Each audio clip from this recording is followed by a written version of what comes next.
Bonjour à tous, bienvenue dans ce petit tutoriel sur comment faire des graphiques avec Excel 2016.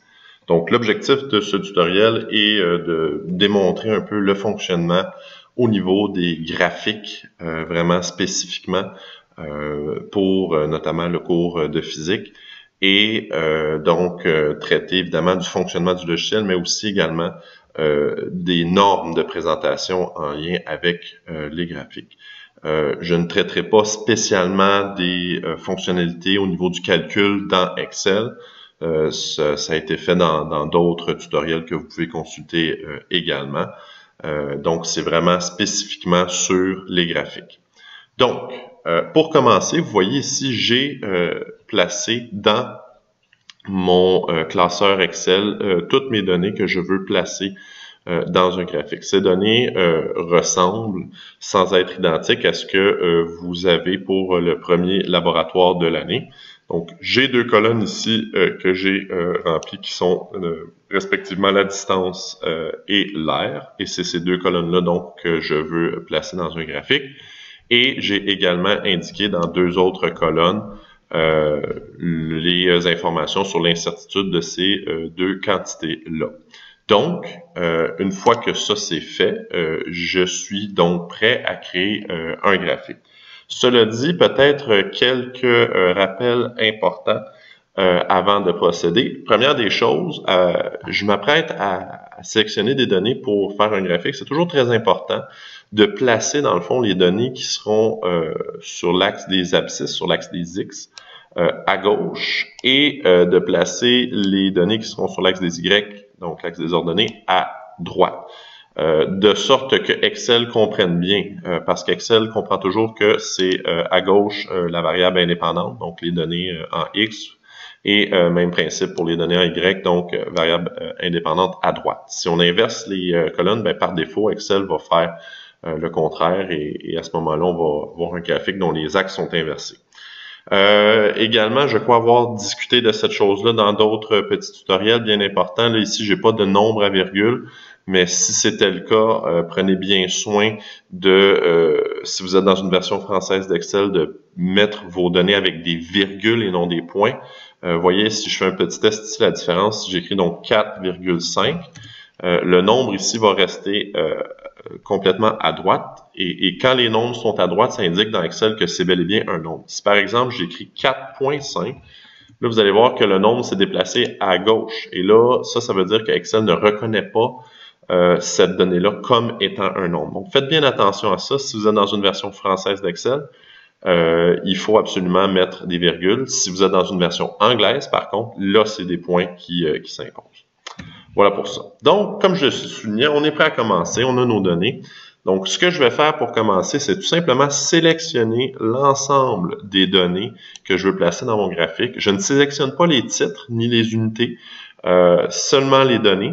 Et donc, je serai prêt à faire le graphique. Donc, pour faire ça, on va aller dans Insertion, ici, donc l'onglet Insertion. Et parmi les graphiques, vous voyez au centre, là, vous avez tous les graphiques possibles qu'il est possible de créer avec Excel. On va choisir donc le nuage de points. Et on ne choisira pas n'importe lequel, on va vraiment choisir le nuage de points le plus simple. Donc celui ici là qui n'a pas de ligne, qui est vraiment seulement que des points. Donc on sélectionne ça et on a notre graphique ici. En soi, ce graphique-là évidemment n'est pas complet parce qu'il y a beaucoup d'éléments qui sont manquants et les prochaines minutes seront consacrées à expliquer qu'est-ce qu'on peut faire avec ce graphique-là. La première des choses que je vous suggère, évidemment, on pourrait arriver ici et commencer à travailler sur le graphique, travailler à l'édition de celui-ci. Mais personnellement, moi, je trouve que c'est souvent difficile parce que, bon, on veut peut-être avoir accès aux données. Là, c'est en plein champ, on pourrait le déplacer. C'est pas très, très grand non plus. Donc, ce que j'aime bien faire dès le départ, c'est tout de suite aller déplacer le graphique. Donc, vous avez le bouton complètement à droite ici, déplacer le graphique, et d'aller le placer sur une nouvelle feuille. Et vous allez voir ce que ça va faire là. Donc, on va avoir notre graphique sur la feuille qui est beaucoup plus facile là, pour l'édition. On a tout l'espace pour travailler, c'est beaucoup plus facile. Donc, maintenant qu'on a notre graphique, on est prêt à en faire l'édition. Il y a déjà certains éléments qui sont présents. Et donc, je vais commencer à faire le tour là, avec vous pour voir là, vraiment tout ce qu'on doit mettre. Évidemment, la première des choses, c'est le titre. Par défaut, le titre est présent ici. Si jamais il n'y était pas, donc vous avez toujours le bouton plus ici, élément de graphique, donc sur lequel on peut appuyer. Et là, vous avez les éléments qui sont en ce moment présents. Vous voyez que le titre du graphique est présent. Si je voulais changer la configuration, donc vous voyez qu'en ce moment, le titre est au-dessus du graphique. Je pourrais avoir un titre superposé centré, donc qui est comme dans le graphique ou même d'autres options. Vous allez voir qu'on va souvent utiliser cette possibilité-là, là, autre option, pour avoir accès aux options plus avancées puis nous permettre de faire l'édition de manière plus poussée. Donc là, on va s'en tenir à tout simplement au fait que le graphique est ici, le titre du graphique, pardon, est ici. Et ce que je vais faire, c'est simplement, je vais aller éditer le titre. Donc, ce qui est toujours important, autant pour les tableaux que les graphiques, c'est de numéroter ceux-ci. Donc, imaginez que ça, c'est le premier graphique de mon laboratoire. Donc, je vais dire graphique 1. Et donc, je vais lui donner un titre. Donc, je vais appeler ça, par exemple, caractéristique de l'éclairement d'une surface. Donc, en lien avec le sujet de notre laboratoire. Donc, voilà qui est fait, on a notre titre. Maintenant, ça va prendre le titre des axes et on va faire ça donc à l'instant. Donc, encore une fois, donc j'ai pas de titre d'axe en ce moment. Ce que je peux faire ici, donc je peux aller dans titre des axes, je peux aller dans les options. Et donc, évidemment, je peux choisir horizontal principal. Je peux également choisir vertical principal. Pour avoir des titres et des axes dans les deux sens. Et ce que je vais faire ensuite, c'est que je vais aller tout simplement choisir de modifier le titre. Donc, ce qui est important au niveau des titres des axes, toujours indiquer le titre de la quantité, distance, et entre parenthèses, indiquer l'unité de mesure. Donc, horizontalement, c'est en centimètres. Pour ce qui est maintenant de notre titre vertical, donc on va aller le choisir. Ça sera l'aire de la surface. Je vais marquer l'air ici. Oups, j'ai marqué M. Non, c'est l'air, en effet. Voilà. Et ce sont des centimètres carrés. Là, ici, je suis pas certain tout à fait comment on peut y arriver. Je pense que si on retourne ici dans la section Accueil, on devrait avoir la possibilité, ou simplement si je fais un clic droit, mettre en forme le titre de l'axe. On va aller voir si on a la possibilité de changer, de mettre en exposant. Je suis pas certain. Option texte peut-être. Contour du remplissage du texte. Contour du texte. On va aller voir si on peut pas avoir l'option de ça. Non, ici non plus. Bon, bref, je passerai pas beaucoup de temps là-dessus. Là. Je sais qu'il est possible de mettre cette chose-là en exposant. Je sais qu'habituellement, dans Word, il y a un raccourci qui nous permet de faire ça, là, qui est CTRL majuscule égal. Voilà, c'est ce que j'ai fait ici, là, ça a fonctionné. Il y a sûrement une option pour le faire plus aisément à l'intérieur du logiciel Excel, mais sachez que si vous sélectionnez le 2, et vous faites la combinaison CTRL majuscule égal, ça devrait vous donner donc le centimètre carré ici. Donc voilà pour ça. Excellent. Donc on a nos titres de graphique. On est maintenant prêt à vérifier le quadrillage. Pour ce qui est du quadrillage, vous voyez ici là, le quadrillage. Ce qui est important, c'est qu'au niveau de notre quadrillage, on a un quadrillage horizontal principal et quadrillage vertical majeur, donc principal. Donc, dans les deux cas, c'est bel et bien le cas. Ça veut dire que nos graduations principales sont munies d'un quadrillage horizontalement et verticalement. Donc, il n'y a rien à changer. Par défaut, Excel fait le travail pour nous. Maintenant, ce qu'on veut vérifier, par contre, ce sont les axes. Par défaut, Excel, je vais peut-être ici faire un zoom pour qu'on puisse mieux voir un petit peu la situation. Donc, par défaut, Excel nous donne des graduations principales sur les axes. Nous, ce qu'on veut également, c'est ajouter des graduations secondaires. Donc, autant en X qu'en Y, on va ajouter des graduations secondaires. C'est toujours possible d'utiliser le bouton plus pour faire ça. Moi, j'ai pris l'habitude au fil du temps tout simplement de double-cliquer sur l'axe. Et ce faisant, on a les options ici là, au niveau de notre axe et on peut aller choisir donc les différentes options. Je reviendrai à tout ça ici. Je veux juste essayer de voir où sont les possibilités au niveau de nos graduations. Je pense que c'est ici. Ah, voilà.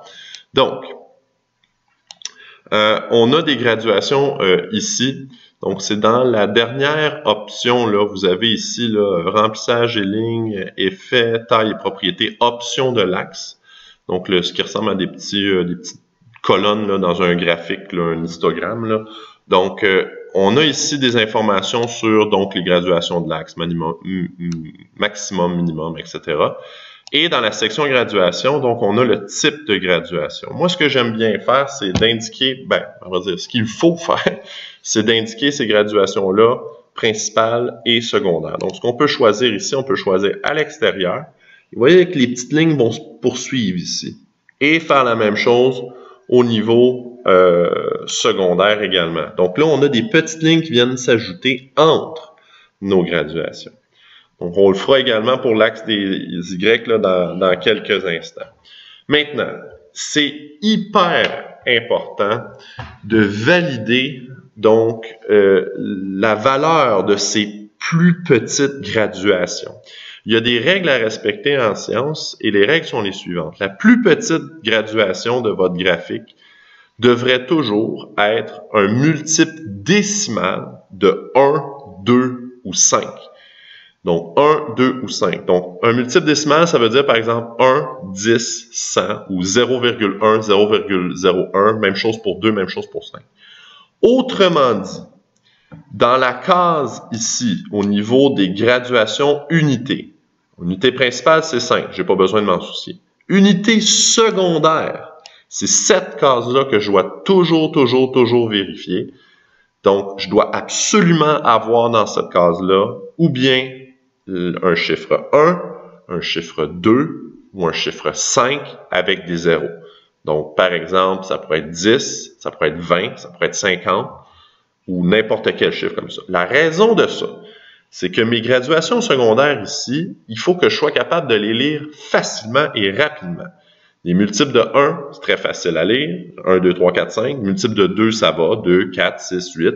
5, c'est pas mal aussi. Mais bon, les multiples de 3, les multiples de 4, les multiples de 6, les multiples de 7, c'est pas évident à lire. C'est pas facile à lire si j'ai une graduation à lire là, qui est un peu plus loin sur mon axe. Donc, c'est la raison pour laquelle on souhaite toujours avoir des unités secondaires qui sont des multiples décimales de 1, 2 ou 5. Donc, je l'ai fait ici pour l'axe des X, pardon. Je vais le faire exactement la même chose pour l'axe des Y. Donc, vous voyez ici, j'ai choisi l'axe des Y. Donc, par défaut, tout de suite, mon menu ici s'est ajusté. Je vais aller dans graduation. Je vais mettre graduation à l'extérieur pour les deux. Et ensuite, je vais aller vérifier mon unité secondaire. Des fois, Excel, par défaut, ils vont vous mettre des bons chiffres. Des fois, ils ne vous mettront pas des bons chiffres dans l'unité secondaire. Souvent, l'erreur la plus fréquente, c'est qu'ils vont mettre des unités secondaires par bond de 4 ou par bond de 0,04 ou peu importe, là, des multiples décimales de 4. Donc, ça, c'est pas accepté. Il faut que ça soit 1, 2 ou 5. Vous voyez ici, Excel avait mis par défaut 10. C'est correct. C'est 1 avec des zéros. Merveilleux. Ça avait été un 3, un 6, un 7, un 8, un peu importe. Là, ça n'aurait pas fonctionné. Donc, voilà ici, mes graduations sont correctes.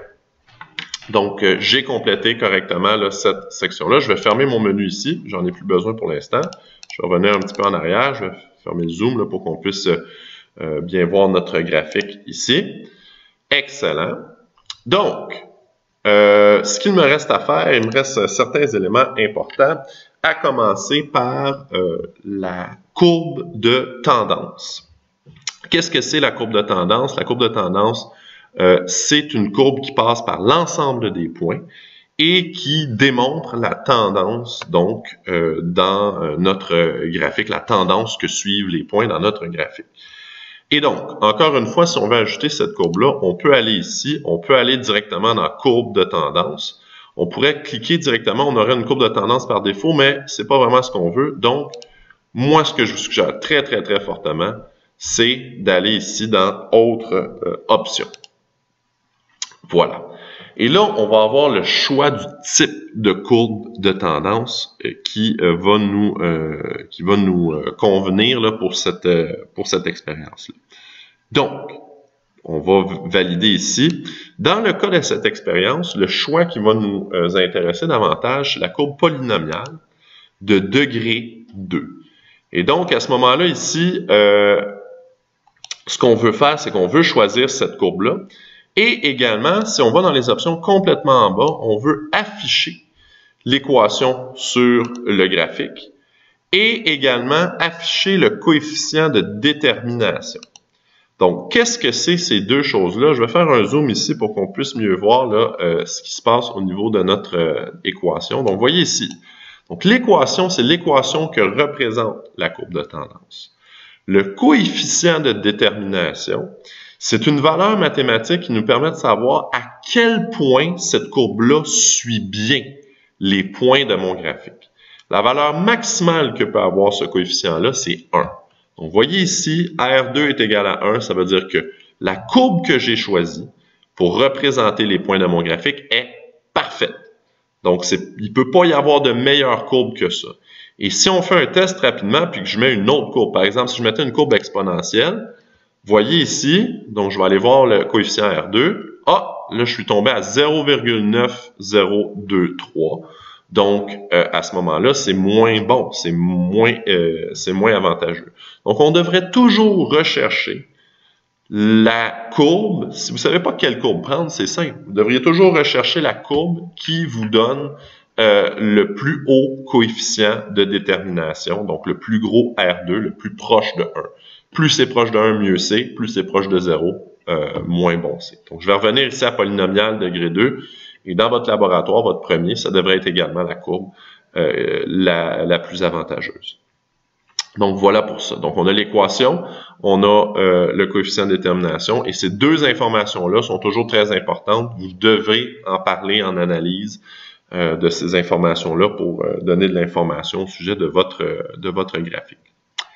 Donc, voilà pour la courbe de tendance. Notre graphique est presque parfait. Il nous reste un petit détail à ajuster, et non le moindre, parce qu'il s'agit ici des barres d'erreur. Qu'est-ce que c'est que ces barres d'erreur-là? C'est une indication visuelle de la valeur des incertitudes. Nous avons longuement parlé des incertitudes en classe, donc qui sont liées aux appareils de mesure, qui sont liées aux manipulations, etc.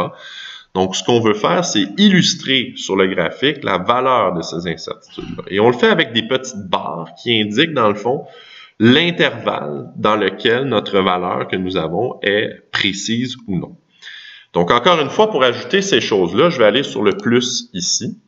Et vous voyez ici, donc, je vais aller choisir les barres d'erreur. Encore une fois, je ne veux pas simplement cliquer là-dessus. Il va me mettre des barres d'erreur par défaut. Ce n'est pas ce que je veux. Donc, ce qu'on veut faire, c'est qu'on va aller ici dans la petite flèche et aller choisir les autres options. Pour une raison qui m'échappe, Excel commence toujours par travailler avec les barres d'erreur verticales. Et d'ailleurs, la façon dont vous pouvez le voir ici, si vous cliquez sur l'onglet en haut « Format », donc je vais cliquer ici sur l'onglet « Format », donc, vous voyez ici, complètement à gauche, série 1, barre d'erreur Y. Donc, ça vous indique ici toujours quel élément de votre graphique vous êtes en train de traiter. Quel élément est-ce que vous êtes en train d'éditer dans votre graphique. Et je vais revenir tantôt, là, je vais vous donner un petit truc rapide. C'est très, très, très pratique, cette barre-là, pour aller choisir des éléments à aller travailler. Donc, par défaut, je suis avec la barre d'erreur Y. Je vais revenir quelques instants ici à mon classeur pour parler, dans le fond, des valeurs des incertitudes en Y. La valeur en Y, c'est l'air, et l'incertitude de cette donnée-là, elle est variable, elle change toujours. Donc, pour mes deux premières données, c'est 1, pour les deux suivantes, c'est 2, 3, 4 et 5, essentiellement. Donc, ce n'est pas une valeur fixe. Et donc, dans mon graphique, je dois en tenir compte. Donc, dans le menu ici qu'on a complètement à droite, on a la possibilité ici de choisir pour notre barre d'erreur. Vous voyez, marge d'erreur, valeur fixe, c'est pas le cas. On va aller choisir ici une valeur personnalisée. Et ils vont nous demander donc de spécifier une valeur. Donc, voilà ici, on a notre fenêtre pour spécifier une valeur. Donc, comment on va faire pour spécifier la valeur des incertitudes en Y? Bien, on va revenir directement dans notre classeur. Et donc, dans valeur positive, ce qu'on va faire, c'est qu'on va aller choisir les incertitudes, donc de l'air. Et on va faire exactement la même chose dans la valeur négative ici. On va choisir la même colonne, les incertitudes en Y. Donc voilà. Une fois que ça c'est fait, on va cliquer sur OK. Et ce qu'on va constater, et ce que je vais faire encore une fois, je vais faire un zoom pour qu'on puisse bien voir la situation. On va constater qu'au départ, j'avais des valeurs de plus ou moins 1. On voit à peine les barres d'erreur dépasser pour nos deux premières. Vous voyez que pour les suivantes, on voit un petit peu plus, c'est plus ou moins 2. Pour les suivantes, c'est plus ou moins 3, on voit encore mieux. Ensuite, plus ou moins 4. Et pour terminer, plus ou moins 5. Donc, on voit que les barres d'erreur verticales augmentent de plus en plus. Ce qui est tout à fait conforme à ce que nous avions dans nos données. Maintenant, je pourrais aller choisir d'éditer les barres d'erreur en Y. C'est ce que je vais faire ici. Donc, vous voyez ce que je vais faire ici. J'ai déjà des barres d'erreur. Pardon, j'ai dit en Y, c'est en X, horizontal. J'ai fait Y, je vais faire X. Donc, je vais aller ici dans la zone format. Je vais aller dans barre d'erreur en X. Et je peux faire tout de suite ici mise en forme de la sélection. Et là, mon menu va réapparaître. C'est une autre façon d'obtenir les options. En ce qui concerne les barres d'erreur en X, donc la valeur de l'incertitude en X, on l'a vu, donc c'est au niveau de la distance 1. Je pourrais refaire exactement la même procédure que j'ai fait il y a quelques instants, c'est-à-dire choisir, personnaliser, spécifier une valeur, aller choisir la colonne où il y avait des 1 partout, positif, négatif, mais au final, ce serait plus ou moins pertinent parce que ici, j'ai l'option d'avoir une valeur fixe. Étant donné que mon incertitude a une valeur fixe, ben à ce moment-là, ce que je vais faire, je vais juste simplement indiquer la valeur de l'incertitude directement et ce sera la même horizontalement pour toutes mes données. Donc, c'est déjà à 1, ça correspond déjà à la valeur. Donc, je l'ai juste réécrit ici. OK, c'est bon. Et de cette manière-là, donc, mes barres d'erreur donc, sont tout à fait conformes. Donc, vous voyez qu'en X, elles sont toujours de la même grandeur, mais qu'en Y, par contre, elles augmentent au fur et à mesure que mon graphique croît. Et là, à ce moment-là, c'est conforme aux données que nous avons. Dernière chose, un petit truc très, très, très utile. Vous allez constater des fois que les barres d'erreur sur votre graphique sont extrêmement petites. Vous voyez ici que nos premiers points ici là, sont nos barres d'erreur sont très petites, de sorte que le point qui désigne les données cache les barres d'erreur. Et ça, c'est fâcheux des fois parce que, bon, on veut illustrer des points des données, on veut illustrer les barres d'erreur, et là, on vient à cacher les données. Donc, ce qu'on va faire, c'est qu'on peut sélectionner les points ici, et pour y arriver, donc, ce qu'on va faire, c'est qu'on va refaire exactement la même chose que tantôt. Là, vous voyez, j'ai sélectionné la courbe de tendance. Je veux sélectionner les points, donc on va aller sélectionner série 1. Série 1. Donc là, en ce moment, j'ai sélectionné tous les points, les 10 points de mon graphique. Et je vais aller dans la mise en forme de la sélection. Et là, ensuite, donc, parmi les différentes options, on a dans la première option ici, l'espèce de pot de peinture. Donc, on a l'option d'avoir un trait. Il n'y a pas de trait, nous, dans notre truc.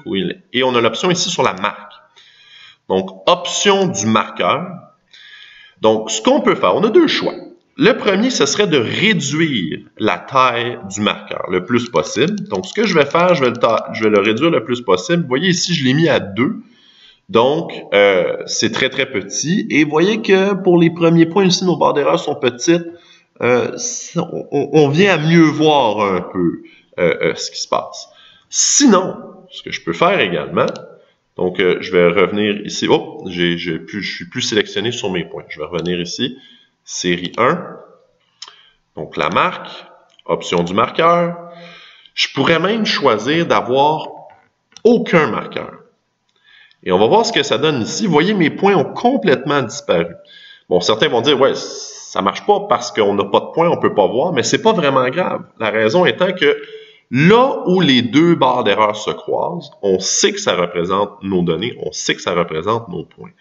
Donc, si jamais vous avez des barres d'erreur qui sont très, très, très petites et qui sont difficiles à voir, vous avez toujours l'option d'aller, donc, dans la section ici, série 1, mise en forme de la sélection, dans Marque, option du marqueur, et choisir d'avoir aucun marqueur. Et de cette façon-là, vous êtes certain et certaine qu'il n'y aura pas de point qui va cacher vos barres d'erreur et que je ne pourrai donc pas voir.